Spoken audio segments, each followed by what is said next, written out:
बिस्मिल्लाहिर्रहमानिर्रहीम। अस्सलाम वालेकुम। कैसी है मेरी यूट्यूब फैमिली? उम्मीद है आप सब खैरियत से होंगे। अमरीन ऑफिशियल में आप सबको खुश आमदीद जी। तो आज हाजिर हुई हूँ आपकी खिदमत में।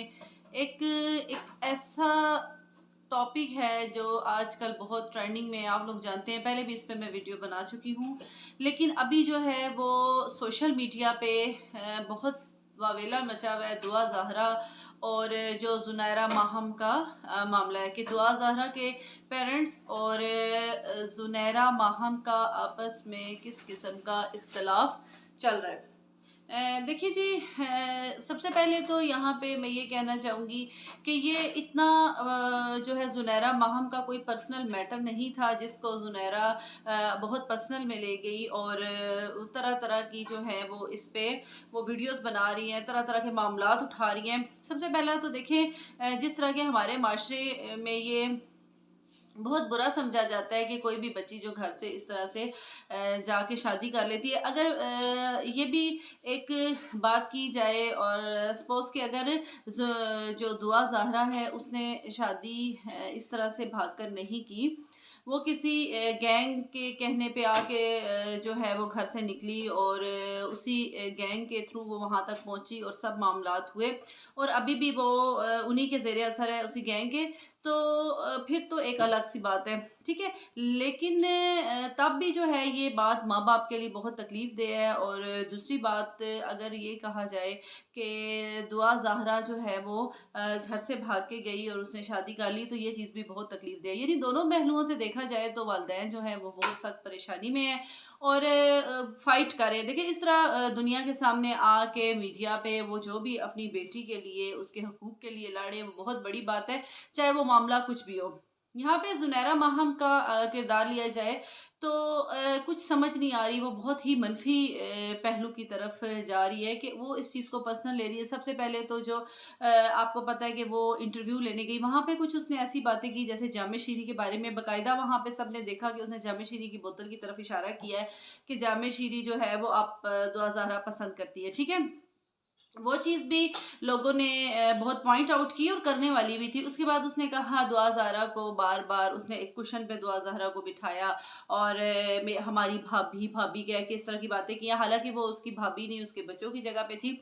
फिर उसके बाद जो है वो दुआ ज़हरा को ज़ुनैरा बहुत ज़्यादा इम्पोर्टेंस दे रही है और वो ये भी कह रही है कि हम दुआ ज़हरा और ज़हीर के साथ अटैच रहे हैं और हम लोग टच में रहे, हम लोगों को जो है वो पता चलता रहा कि अभी क्या हो रहा है, वो कहाँ पे हैं। तो यहाँ पे ये मामला जो है वो काफ़ी पेचीदा हो जाता है जाके कि अगर देखा जाए कि ज़ुनैरा माहम का अगर वो एक गैंग है तो उस गैंग के साथ क्या ताल्लुक बनता है, और अगर वो घर से भाग के जाके उस बच्ची ने शादी की है तो तब भी कौन सी ऐसी सपोर्ट है जो ज़ुनैरा माहम को की देना ज़रूरी थी दुआ ज़हरा को।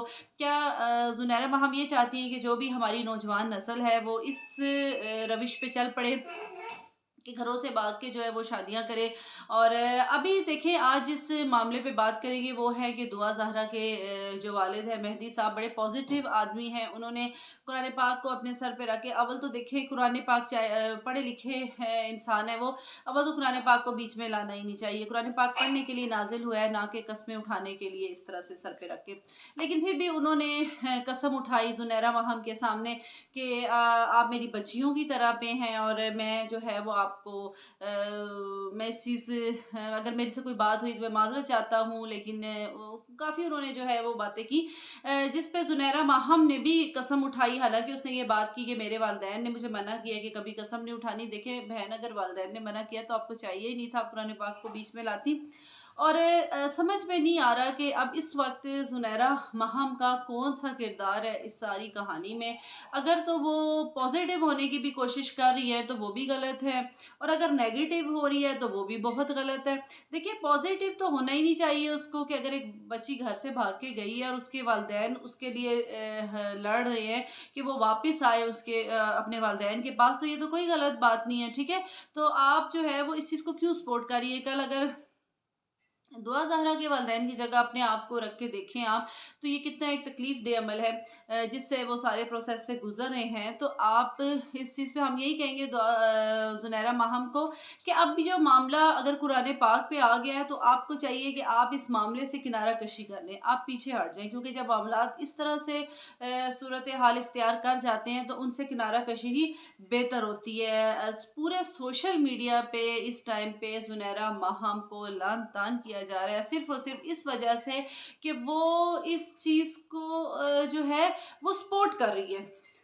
अब ये तो अल्लाह ताला बेहतर जानता है कि कोई गैंग है या भाग के शादी की गई है, जो भी हक़ाइक़ हैं, ठीक है? उसमें ज़ुनैरा माहम का करैक्टर जो है, वो सबसे मुख्तलिफ़ है। बाकी सब जो है, वो एक ही रोना रो रहे हैं कि वा बच्ची को वालिदैन से मिलाना चाहिए, उसको मिलना चाहिए, अदालत को वालिदैन के हक़ में फ़ैसला देना चाहिए। जबकि ज़ुनैरा माहम एक अपना अलग से राग अलाप नहीं है कि नहीं, वो एक खुशहाल ज़िंदगी गुज़ार रहे हैं। देखिए, खुशहाल ज़िंदगी तो कभी भी नहीं गुज़र सकती जब माँ-बाप की बद्दुआएँ लेके कोई भी फ़ैसला किया जाता है और बच्चियाँ करती हैं, तो कहीं से भी वो खुशहाल ज़िंदगी नहीं गुज़ार सकती। अगर अभी चंद दिन दुआ ज़हरा खुश भी रहेगी, तो हमें नहीं लगता कि वो सारी ज़िंदगी जो है वो खुशहाल गुज़ार सकती है। अपने वालिदैन को दुखी करके आज तक कोई भी खुश नहीं रहा। तो ज़ुनैरा माहम को हमारा यही मशवरा है कि वो इस सारे मामले से बालादगी इख्तियार कर लें, क्योंकि वो बहुत गंदी हो चुकी हैं इस सारे मामले में। उनकी रेपो बहुत ज़्यादा ख़राब हो चुकी है, ठीक है? कोई भी उनको इस चीज़ पे उनकी फ़ेवर नहीं कर रहा, जिस तरह से वो उस बच्ची के वालिदैन को कभी ब्लेम करती हैं, कभी बाकी यूट्यूबर्स को ब्लेम करती हैं। तो हालाँकि ब्लेम उनको अपने आप को करना चाहिए, क्योंकि वो इसमें जो भी करैक्टर निभा रही हैं वो गलत है। और इसके साथ ही हम लोग जो है वो ज़ुनैरा माहम साहिबा को कहेंगे कि प्लीज़ वो देखें कि जो वो कर रही हैं वो क्या ठीक है, उन्हें ये सब कुछ करना चाहिए। और क्या इस्लाम इस चीज़ की इजाज़त देता है, माशरा इस चीज़ की इजाज़त देता है? अगर देता है तो फिर आने वाले वक़्त का इंतज़ार करें। अगर आपके साथ कुछ ऐसा हुआ आइंदा फ्यूचर में, तो फिर वाविल्ला ना मचाइएगा, क्योंकि ये तो दुनिया मकाफ़ात अमल है। और दुआ ज़ारा के लिए भी यही मैसेज है कि अगर आज वो अपने वालिदैन के साथ ऐसे कर रही है वो बच्ची, तो वो कभी सुखी नहीं रहेगी। इसके साथ ही हमें दे इजाज़त, दुआओं में याद रखिएगा। अल्लाह हाफ़िज़।